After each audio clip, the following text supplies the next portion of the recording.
Surat eco cell પોલીસે ₹1,32,00,000થી પણ વધુની છેતરપિંડી આચરનાર આરોપીની ધરપકડ કરી।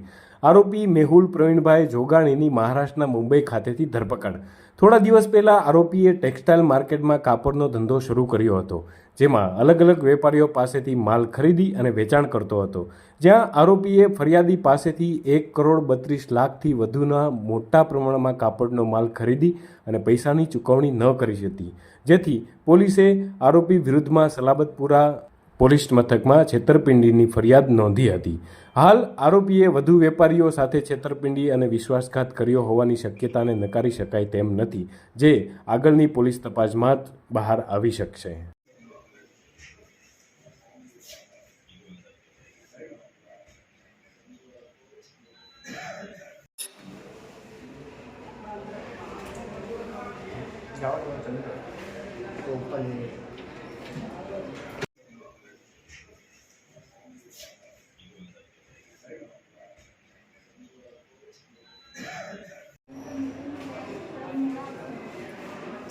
ऊपर दे दो।